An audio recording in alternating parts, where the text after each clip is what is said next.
기도하는 히스기야를 살펴봤습니다. 지난주는 히스기야가 언제 기도했는가 하면은 아수르 사람들이 쳐들어왔을 때 처음에는 이제 그 조공을 바쳤는데 그 조공을 받고 아수르 왕이 물러가는 듯 했는데 물러가지 않고 다시 공격해 왔습니다. 그때 이 아수르 왕이 보내준 그 굴복하라는 그 편지를 가지고 하나님께 나아가서 기도했는 우리 그 내용을 살펴봤습니다. 오늘 열왕기하 20장 1절부터 7절까지 있는 그 기도는 아마 이 정확한 때는 모르는데 아마 그때쯤 비슷한 때입니다. 그때에 히스기야가 또 기도하는데 이번엔 기도하는 상황과 형편이 좀 다릅니다.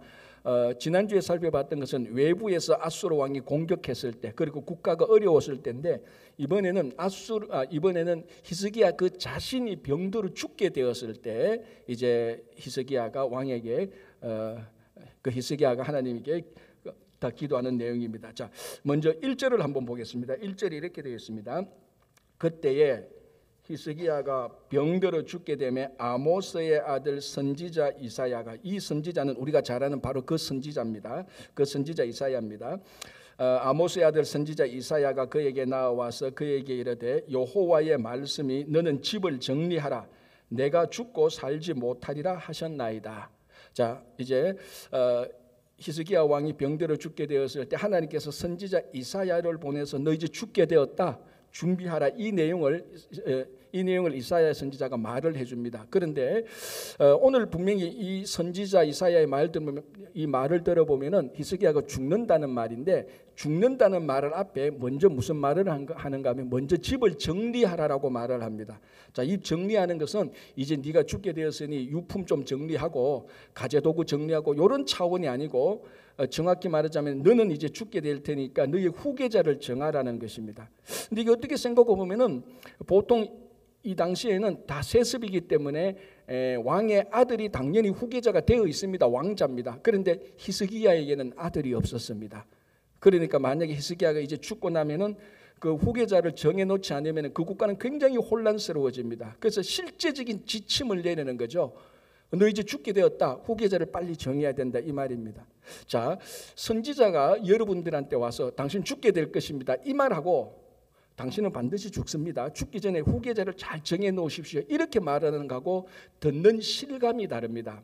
그냥 죽게 될 것이라 그러면은 죽으면 안 되는데 죽어 막 불안하고 이 정도라면은 당신 죽는다. 당신 이제 유서 쓰고 당신 가족들 다 불러가지고 다 유언해라. 이렇게 듣는 거하고는 듣는 실감이 완전히 다릅니다. 그러니까 히스기야에게 이사야 선지자가 하나님의 말씀에 당신은 죽는 것이 확실한 것을 확실하게 해주는 겁니다. 집을 정리하라는 이 말에. 자, 그는 거기에 대해서 실감을 확 느꼈습니다. 히스기야가 이거는 정말로 100% 죽는구나.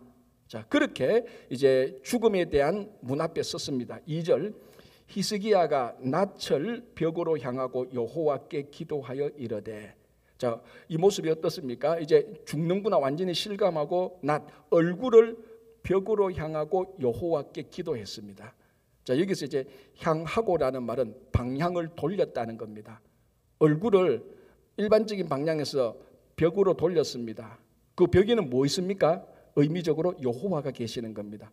그래서 세상에서 방향을 돌려서 세상에서 여호와께로 방향을 돌려서 기도를 했다는 겁니다. 자, 이 히스기야의 기도에서 우리는 기도의 가장 기본적인 또는 신앙의 가장 기본적인 1번의 태도를 첫 번째 기도와 신앙의 태도를 우리는 찾아볼 수 있습니다. 그게 뭔가 하면은 세상으로부터 하나님께로 방향을 돌리는 것입니다. 그래서 세상을 등질 줄 알아야 되는 겁니다. 기도할 때 하나님께 나아올 때 즉 기도한다는 것은 정확한 의미로 하나님을 향해서 돌아서는 겁니다. 세상에서 돌아서는 겁니다. 내 중심에서 돌아서서 다른 걸로 가는 게 아니고 하나님께로 돌아가는 것이 그게 바로 기도입니다. 오늘 이 단어가 벽을 향하고라는 이 단어는요. 향하고라는 이 단어는 구약에서 굉장히 많이 나오는 단어입니다. 자, 이렇게 이제 히스기야 왕이 세상을 등지고 하나님께로 돌아섰습니다. 기도합니다. 자, 무슨 일이 생겼습니까? 하나님께서 하나님을 향해서 돌아서서 기도하는 히스기야를 보시고, 자 4절 보시기 바랍니다. 이사야가 성읍 가운데 이르기 전에 여호와의 말씀이 그에게 이르시되 너는 돌아가서. 자, 이사야 선지자가 왕궁에 왔지 않습니까? 그래서 히스기야 왕에게 당신 죽습니다. 후계자 빨리 정하십시오.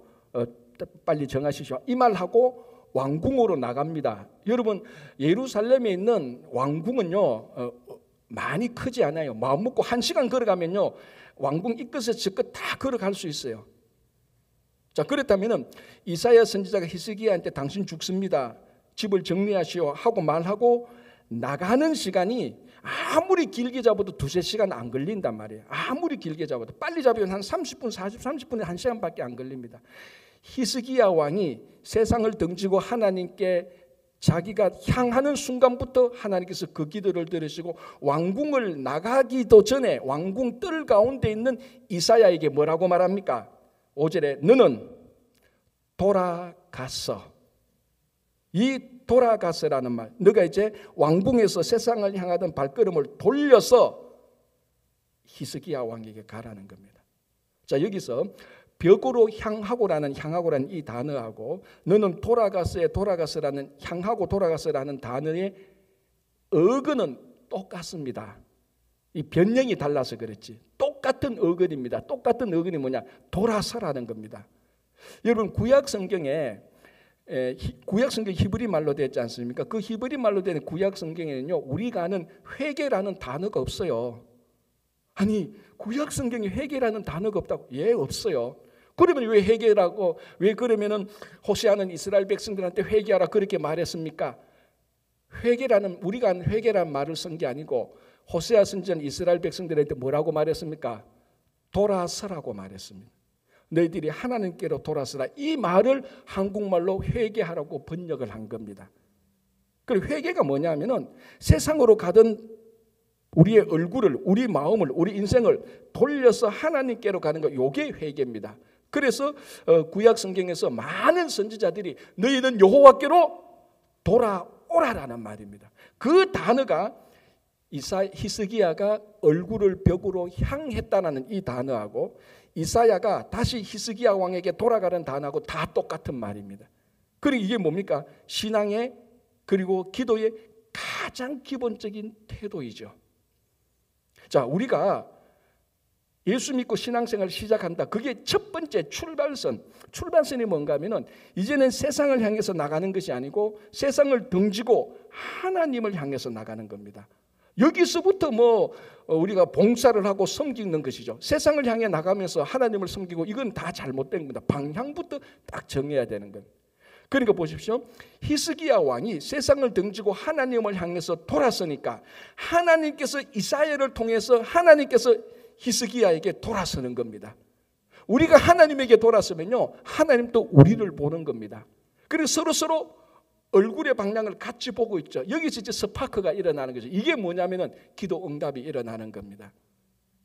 그래서 히스기야는 자기가 하나님께로 돌아선 겁니다. 아, 이제 아니구나. 그러니까 하나님께서도 이사야를 돌아서게 만든 것입니다. 그래서 기도 응답이 일어나는 겁니다. 여러분, 기도에 대해서 예수님께서 비유를 든 유명한 비유가 있죠. 몇 가지 비유가 있는데 그 중에 하나가 뭐냐면은 바리새인과 세리의 기도입니다. 자, 이게 비유인데요. 예수님께서 뭐라고 말씀하십니까? 성전에 두 사람이 기도하러 갔다.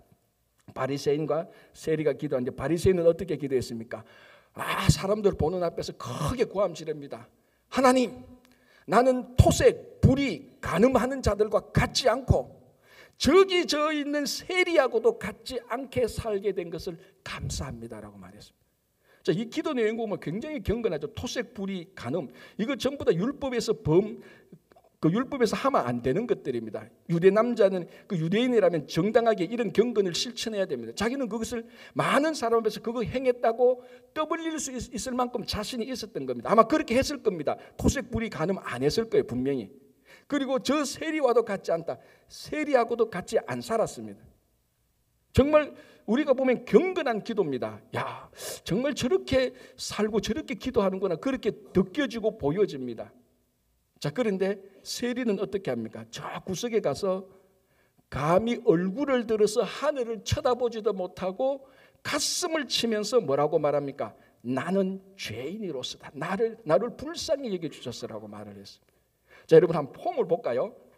자, 바리새인은 사람들 보는 데서 하늘을 향해서 이렇게 합니다. 나는 저 토색, 불이, 간음, 세리하고도 다릅니다. 하나님 보셨죠? 감사합니다. 이렇게 말했습니다. 세리는 하늘을 쳐다보지도 못하고 고개를 팍 숙여가지고 가슴을 치면서 나를 불쌍히 여겨달라고. 나는 죄인이라고. 바리새인의 얼굴은 하늘을 향해 있고 세리의 얼굴은 땅을 향해 있습니다. 그런데 진짜 바리새인의 마음은 어디로 가가 있습니까? 사람을 향해서 있다고요. 얼굴은 하늘을 향해서 이렇게 막 하는데 자기 진짜 마음은 저 사람들을 보고 있다. 저 토색하는 인간들, 불의하는 인간들, 간음하는 인간들, 저 세리들, 저 악한 자들 말이지, 하나님 저는 저들하고 다릅니다. 사람들을 보고 있습니다. 자기 마음이, 얼굴은 하늘을 보는 것 같은데 그 심령은 사람들을 향해서 있습니다. 세리는 감히 하늘을 쳐다보지 못합니다. 그 얼굴은 하늘을 향해서 있지 않아요. 그런데 그 마음은 하늘을 향해서 있습니다. 그 마음이 하늘을 향해, 하나님을 향해 있으니까 자기가 너무너무 죄인이라는 것을 발견했습니다. 만약에 이 세리도 토색, 불의, 간음하는 사람들을 봤더라면은 지나내나 뭐 죄인이야 내가, 토색, 불의, 간음하는 사람들, 이 사람은 내보다 더 나쁜 인간들이네, 어쩌면은 바리새인과 같은 류의 기도를 했을 것입니다. 그러나 세리는 얼굴을 들지 못합니다. 왜? 하나님을 보니까, 마음이 하나님을 보니까 얼굴을 들지 못했습니다. 세리의 마음은 하나님을 향해 있었습니다. 히스기야가 세상을 등지고 하나님을 향했던 것처럼 세리는 얼굴은 땅에 있지만 그 마음은 하나님을 향했습니다. 바리새인은 얼굴은 하나님을 향해 있지만 그 마음은 사람들만 바라봤습니다. 예수님께서 누가 더 의로우냐? 세리의 기도가 더 의롭다고 말을 한 것입니다. 여러분, 이처럼 기도라는 것은, 더 정확히 말하면 신앙이라는 근본 출발은 하나님을 향해서 돌아서는 것에서부터 시작됩니다. 여러분들이 아무리 똑똑하고 아무리 잘났어도 하나님께로 돌아서지 않으면 신앙생활은 시작하지 않은 겁니다. 오늘 우리가 다 예배 시간에 함께 모였습니다. 다 하나님을 향해서 자리에 앉았습니다. 그러나 진짜 우리 마음이 하나님을 향해서 고정되어 있는가? 그건 하나님과 우리 각자의 관계에서 방향을 정할 수밖에 없습니다. 우리가 하나님을 향해서 심령을 방향을 바꾸면은 하나님 또 그 얼굴을 우리를 향해서 돌리시는 겁니다. 그럼 여기서 기도 응답이 나고 여기서 신앙생활이 시작되는 것입니다. 그 중국의 위나라하고 조나라가 이제 전쟁을 하게 되었습니다. 그런데 이때 위나라가 굉장히 강성해져서 이 위나라 왕이 조나라하고 전쟁하면 이길 것이라는 확신이 들었습니다. 그래서 전쟁하려고 그 정책 방향을 그렇게 정했습니다. 그때 충성스러운 신하 계량이라는 사람이 있었는데 가만히 보니까 굉장히 지금 전쟁하면 자기 나라가 이기겠는데 결국 전쟁하면은 자기 나라도 손해란 말이죠. 자기 백성들도 죽잖아요. 그래서 그 전쟁이 나면 세금도 내야 되고 자기 아들이 전쟁터로 가야 됩니다. 그런데 지금 위나라가 군사가 세기 때문에 조나라하고 전쟁 안 해도 평화롭게 살 수 있다는 것을 알았습니다. 전쟁하면 안 되는데 왕이 자꾸 전쟁하는 방향으로 간단 말이죠. 그래서 계량이 왕에게 충언을 하기 위해서 왕에게 나아갑니다. 왕이시여, 제가 왕에게 오는 길에 초나라로 가는 한 사람을 발견했는데 그 사람이 자꾸 남쪽으로 가려고 합니다. 자, 그 지도를 보면 초나라가 자꾸 북쪽으로 가려고 합니다. 초나라가 남쪽에 있거든요. 그래서 제가 물었습니다. 아니, 당신은 초나라로 가려고 하는데 왜 북쪽으로 갑니까? 초나라는 저 남쪽에 있습니다 라고 말하니까 그 사나이가 말하기를, 내가 타고 다니는 이 말은 세계 최고의 중국 제일 좋은 명마야, 가장 좋은 말이야, 이렇게 말을 했다는 겁니다. 그래서 제가 물었습니다. 아니, 초나라로 가려면 명마를 타는 게 아니고 남쪽으로 가야 된다니까요 하니까 이 사나이가 또 그 말을 듣고, 괜찮아요, 우리는 여비가 많아요, 돈이 많아요, 또 이렇게 말을 했습니다. 계량이 말합니다. 아니, 초나라는 위쪽이 아니고 아래쪽이라니까 하니까 또 이 사내가 말합니다. 걱정 말아요. 이 말을 모는 마부는 중국 최고의 마부니까 걱정 안 해도 돼요. 그래서 계량이 묻습니다. 왕이시여, 이 사나이가 초나라로 갔을까요? 못 갔을까요? 왕이 말합니다. 초나라로 못 갔지. 초나라로 가면 남쪽으로 가야지. 왕이시여, 그렇습니다. 아무리 지가 재물이 많고 명마를 타고 좋은 마부가 있다 할지라도 초나라로 가려면 남쪽 방향으로 가야 됩니다. 북쪽으로 가서는 안 됩니다 라고 말을 했습니다. 무슨 의미입니까? 왕이시여, 지금은 전쟁하는 방향으로 가서는 안 됩니다. 지금 이 전쟁하는 군사를 전쟁하는 전쟁터의 방향을 돌리셔야 됩니다 라고 충언한 것입니다. 이게 여러분 우리 기도하고 신앙하고 똑같은 것입니다. 제가 늘 하는 얘기가 있지 않습니까? 여러분들이 우리 뉴욕에서 플로리다로 가려면은 그 뉴욕에서 남쪽으로 가려면은 플로리다 가는 기차를 타야 됩니까? 보스턴 가는 기차를 타야 됩니까? 그게 헷갈립니까? 남쪽으로 가려면 플로리다 가는 기차를 타야죠.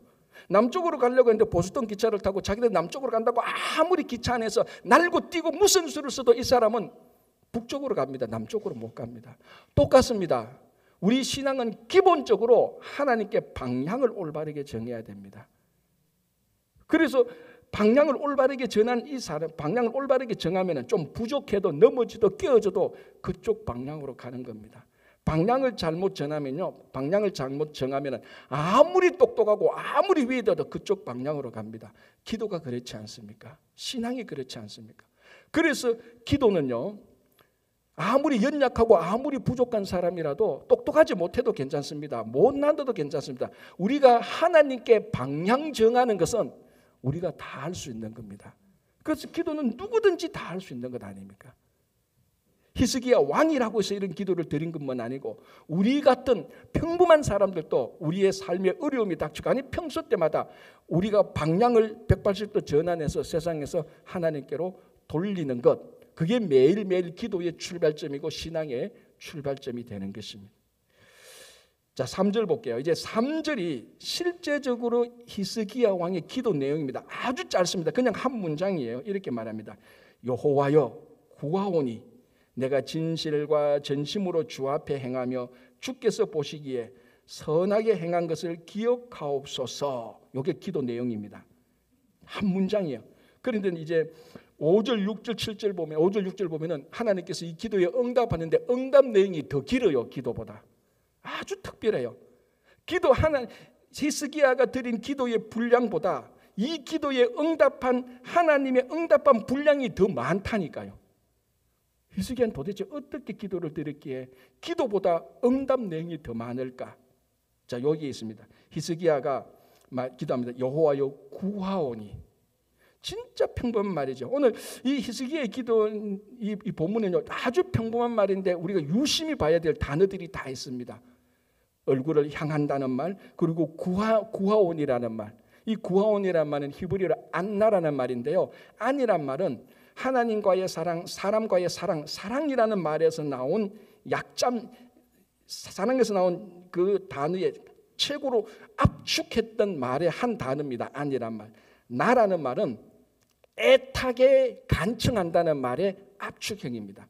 그래서 합친 단어가 안나라는 말인데 이게 구하온이라는 말로 번역됐습니다. 사실은 우리가 그냥 구한다 그러면 좀 약간 강도를 낮추면 리퀘스트, 요구한다 이렇게도 될 수 있습니다. 그런데 이 구한다는 말은 요구한다는 말하고는 완전히 다른 내용입니다. 여기서 구한다는 말은 우리가 진짜로 남녀간이 가장 열정적인 사랑을 하는 그 간절함이 들어가 있는 겁니다. 그리고 요청하는 것이 한번 요청하니까 안 되는구나 끝 이게 아니고 그걸 받아낼 때까지 마치 약복강 나루토에서 야곱이 하나님의 사자와 씨름해서 복을 받아내는 그 간청함이 요 단어에 들어가 있는 겁니다. 그래서 그냥 여호와여 구하옵나니 이 정도가 아니고 내가 목숨을 걸고 하나님께 이것을 간청합니다라고 말을 합니다. 자, 그리고 기도하고 난 다음에 3절 끝부분에 히스기야가 심히 통곡하더라. 여러분, 왕이 기도를 하면서 방송 대곡을 해요. 막 울었습니다. 여기에 우리 느껴지는 게 뭡니까? 이 기도 속에서 이 짧은 기도에서 가장 강력하게 우리에게 다가오는 인상은 히스기야 왕이 진짜 여호와 앞에 간절히 기도했구나라는 말입니다. 이 간절함이 이 기도 한 문장에서 확 배어나는 겁니다. 이 말의 기도의 원뜻을 알게 되면. 한 몇 개월 전에 시편 42편 1절 2절을 한번 봤는데 오늘 약간 좀 더 자세히 볼게요. 시편 42편 1절 2절 공동 번역을 보면요, 1절이 이렇게 번역되어 있습니다. 암사슴이 시냇물을 찾듯이 하나님, 이 몸은 애타게 당신을 찾습니다. 하나님, 생명을 주시는 나의 하나님, 당신이 그리워 목이 탑니다. 언제나 임 계신데 이르러 당신의 얼굴을 배우리이까. 굉장히 우리 사람의 언어로 번역해 놨는데요, 이 시편 42편은 고라 자손이 기도한 시편입니다. 기도 찬양이죠. 자기가 하나님을 찾는데 뭘 어떻게 비유합니까? 우리 한글 개역본에 보면 사슴이 시냇물을 찾듯이 되는데요, 공동문제는 사슴은 사슴인데 무슨 사슴? 암사슴. 이 수사슴하고 암사슴하고 갈증의 정도가 다릅니다. 사슴은 자기 몸에 열이 많아가지고 다른 짐승보다 훨씬 더 물을 많이 자주 마십니다. 그래서 여러분, 사슴 사진이나 그림 보면 항상 냇가에서 물 마시는 그런 그림들이 굉장히 많아요. 왜? 사슴은 원체 열이 많아서. 그런데 암사슴은 더 열이 있는 데다가 특별히 암사슴이 잉태하면은, 새끼를 베게 되면은 갈증의 정도가 훨씬 더 높아집니다. 그리고 대체로 암사슴이 언제 새끼를 베는가 하면 건기 때 많이 벤다고 합니다. 건기 때 물이 없을 때. 자, 그럼 한번 생각해 보세요.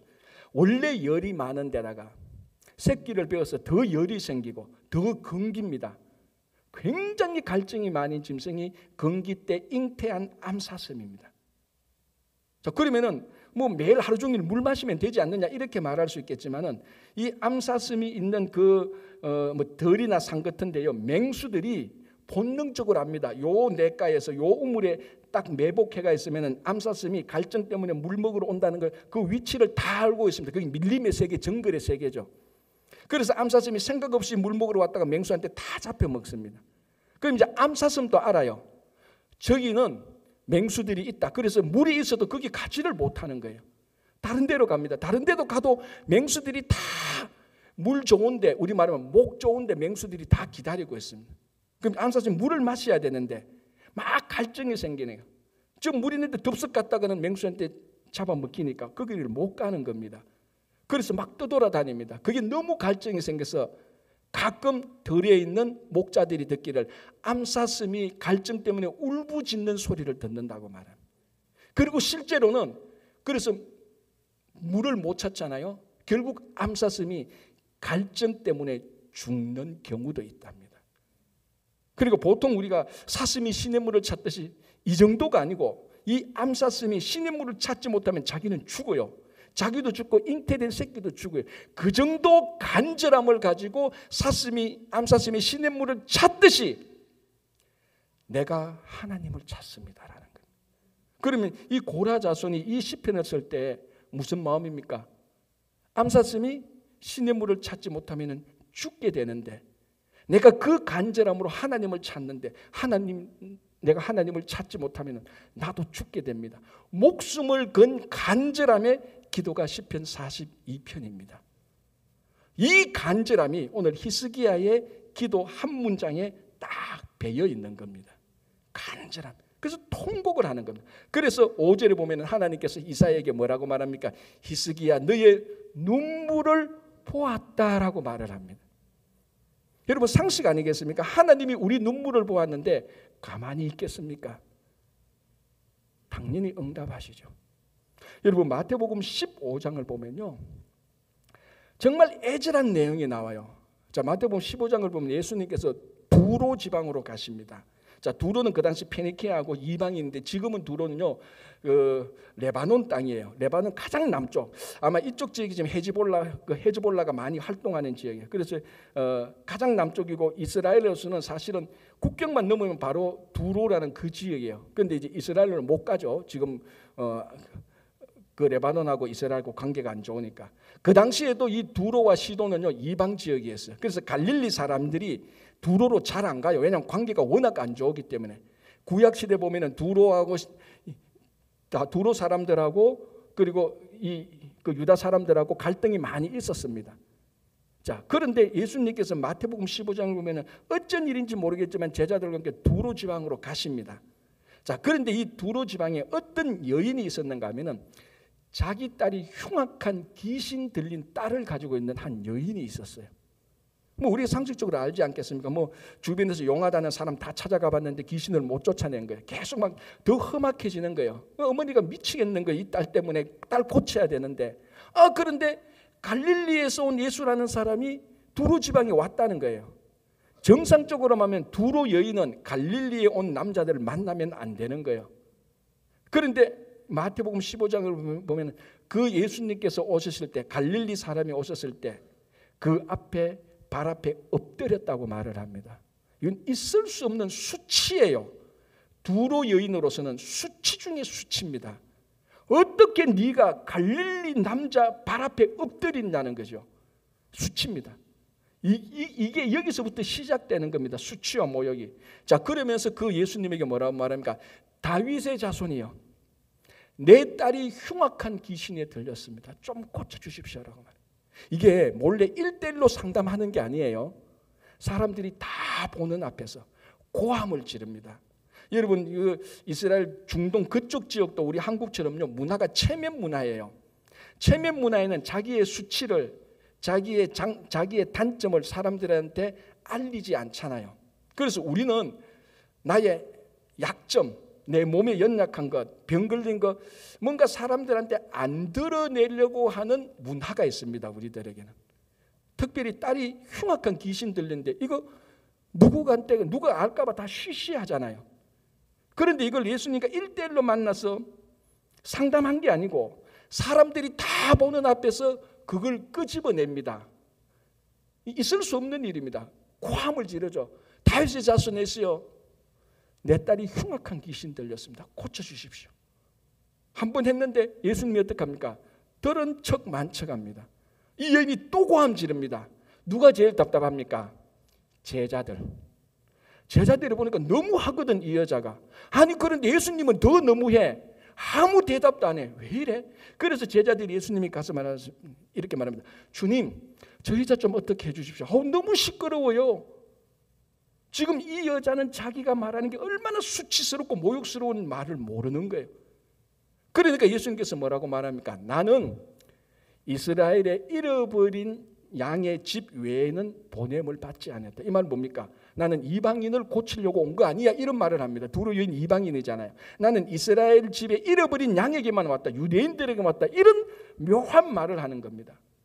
그걸 이 여인이 또 들었죠. 바로 옆에서.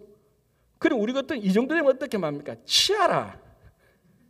네 없으면 내가 이렇게 모욕, 수치, 치아람 하고도 남죠. 아니 처음에 발 앞에 무릎 엎드렸는데 다윗의 자손에서 한번 고쳐줘서 말했는데 안 되면 우리는 이미 끝났어요. 야, 예수님이 내가 이방인 고치려고 왔냐?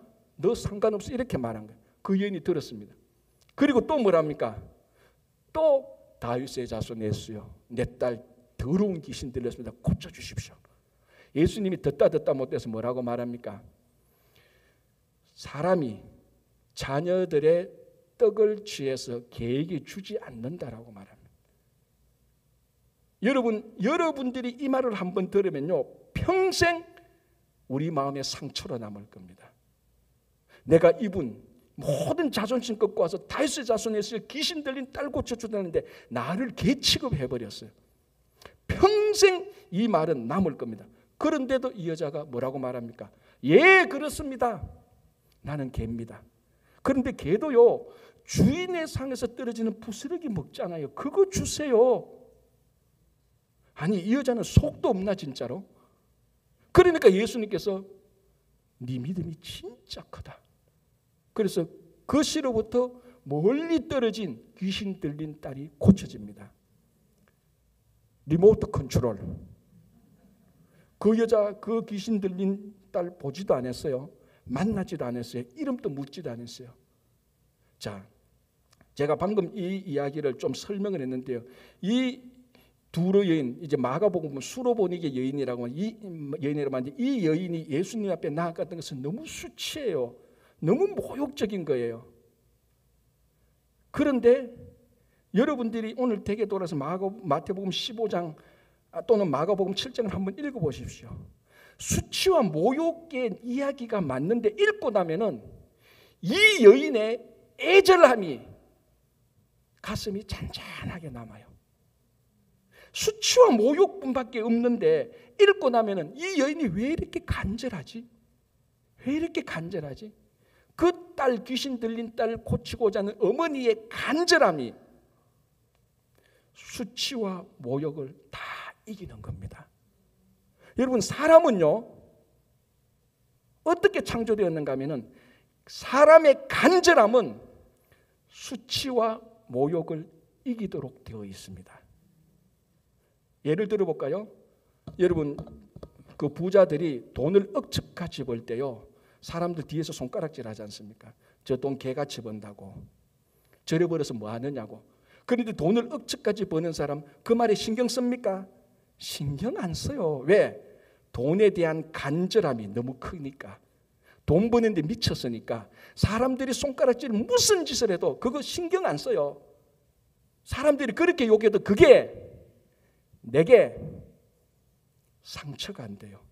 돈에 간절함이 있으니까. 근데 이게 언제 상처가 되는 줄 알아요? 부자가 되어서 돈에 대한 간절함이 떨어질 때, 옛날에 저 인간들이 내게 욕했죠. 그때 그게 상처가 되는 거예요. 무슨 말이냐? 우리에게 간절함이 있을 때 어떤 수치와 모욕이 우리에게 와도 그건 우리를 넘어뜨리지 못하고 우리에게 상처가 안 되는 거예요. 그게 사람입니다.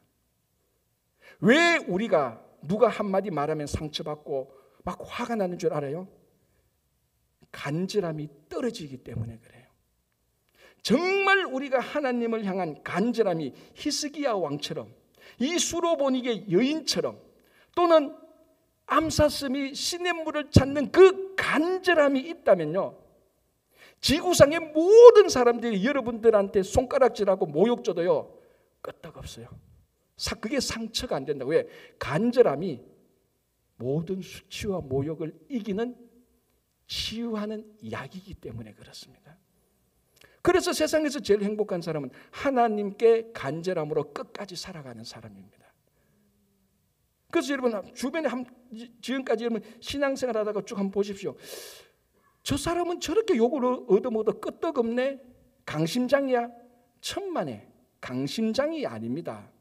간절함이 있기 때문에 그렇습니다. 우리가 주님의 일을 할 때 간절함이 있다면요 상처 없습니다. 그런데 간절함이 떨어지는 순간부터 모든 수치와 모욕이 우리를 공격하기 시작하는 것. 오늘 히스기야가 그걸 가지고 기도를 한 것입니다, 여러분. 그래서 정말 여러분 이 간절함은요 돈 가지고도 못 사는 거예요. 이 간절함은 권력이 있고 지위와 신분이 있다고 가지는 건 아닙니다. 누구든지 하나님을 향해서 간절함을 가질 수 있는 것입니다. 여러분 이 매일매일의 간절함, 이 간절함, 이것을 예수님께서는 어떻게 표현했는 줄 압니까? 심령이 가난한 자는 복이 있다 그랬습니다. 그 심령이 가난한 자가 바로 간절한 자고 그 사람은 행복한 사람입니다. 자, 이제 5절 보겠습니다. 다시 이렇게 되어 있습니다. 너는 돌아가서 내 백성의 주권자 히스기야에게 이르기를 왕의 조상 다윗의 하나님 여호와의 말씀이 내가 내 기도를 들었고 내 눈물을 보았노라. 내가 너를 낫게 하리니 내가 3일 만에 여호와의 성전에 올라가겠고 내가 내 날에 15년을 더할 것이며 내가 너와 이 성을 아수르 왕의 손에서 구원하고 내가 나를 위하여 또 내 종 다윗을 위함으로 이 성을 보호하리라 하셨다 하라 하셨더라. 응답이 기도보다 한 3배는 더 길어요. 하나님께서 너무 좋으셨어요. 응답을 해주십니다. 근데 응답을 히스기야가 기도했는 것보다 더 많이 응답 줬죠. 히스기야는 그냥 우리말로 하면 이 병 죽게 된 병 이것만 고쳐달라고 했는데 하나님께서 고쳐주고 생명을 15년 동안 더 주고 또 어떻게 합니까? 아수르 왕이 너를 공격해도 너를 아수르 왕에서 보호하겠다라고 응답을 해주시는 겁니다.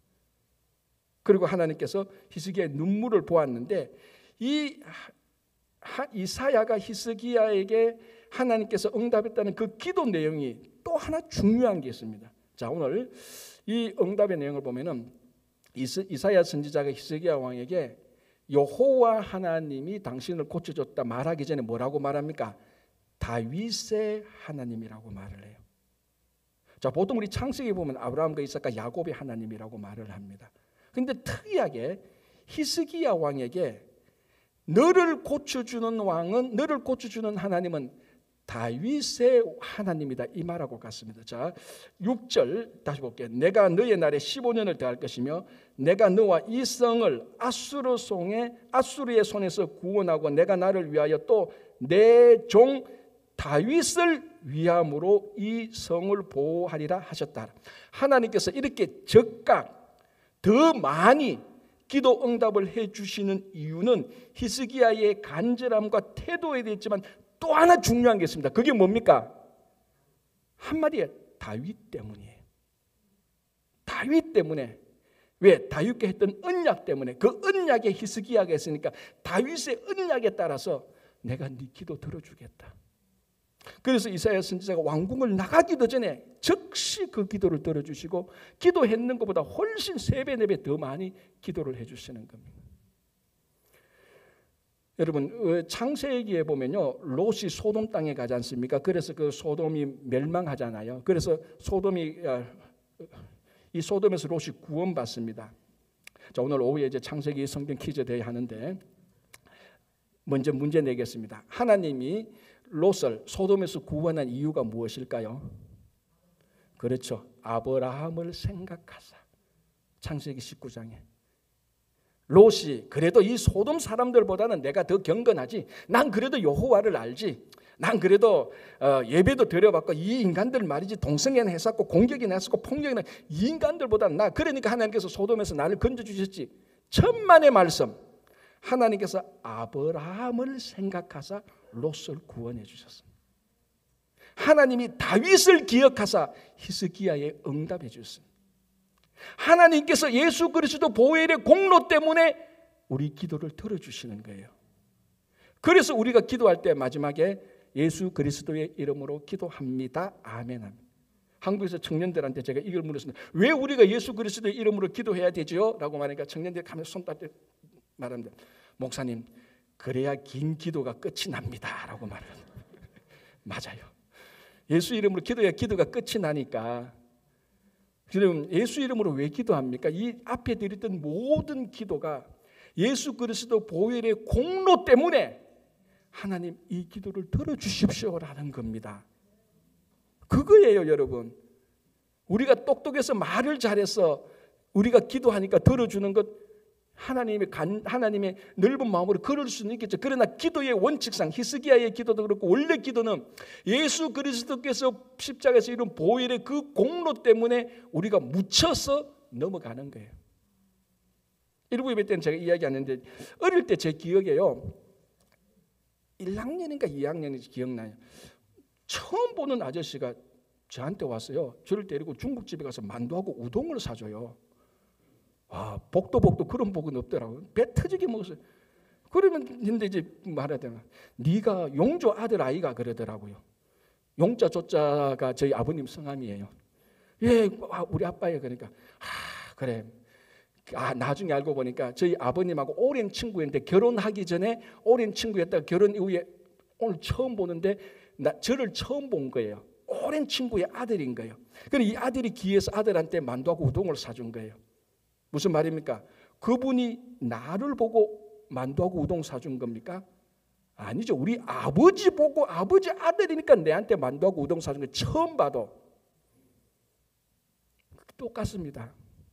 우리가 기도를 잘하니까 하나님께서 기도 들어주는 거 아니고요. 예수 그리스도 보혈의 공로 때문에 기도 들어주는 겁니다. 자, 우리 똑같은 걸로요. 로마서 8장 26절 유명한 구절이 있지 않습니까? 이와 같이 성령도 우리 연약함을 도우시나니 우리는 마땅히 기도할 바를 알지 못하나. 우리가 뭘 기도해야 되는지 몰라요. 어떨 때는 기도 들어보면요, 야, 저 기도 응답되면 큰일 나겠구나, 그런 기도도 막 드려요. 근데 성령께서 그런 기도를 다 걸러요. 그리고 오직 성령이 말할 수 없는 탄식으로 우리를 위하여 친히 간구하시네.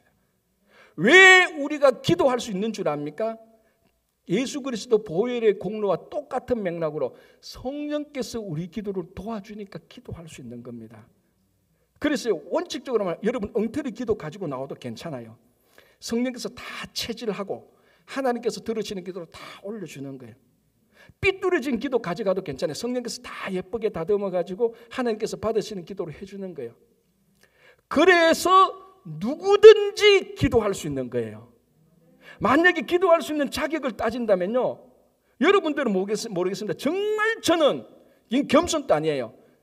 정말 저는 기도할 자격이 없는 사람이에요.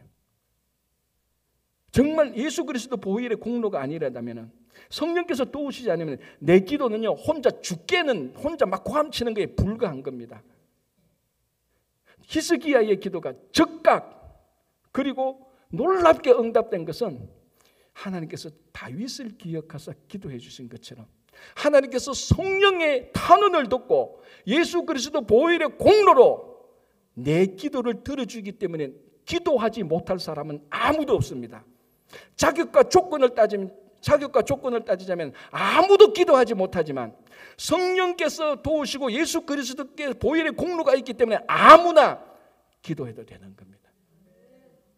그래서 여러분, 이 기도는요, 목사님 나 기도할 줄 몰라요, 기도할 자격이 없어요, 지은 죄가 많아요. 그래도 할 수 있는 겁니다. 왜? 기도의 시작은 내게 달려있는 게 아니고 주님에게 달려있기 때문에 그렇습니다. 여러분, 이것이 기도지만 우리 신앙도 똑같습니다. 여러분, 이제 8월 말이고 가을이 시작됩니다. 분주했던 우리 삶 다시 좀 정리하고 여러분, 누구든지 기도할 수 있습니다. 이 간절함요, 여러분 간절함 가진다고 세금 내라는 말 없습니다. 이 간절함이 여러분들을 진짜 하늘의 기쁨을 누리게 하는 겁니다. 이 간절함으로, 기도의 간절함 속에 평생 살아가시는 여러분 되시기 바랍니다.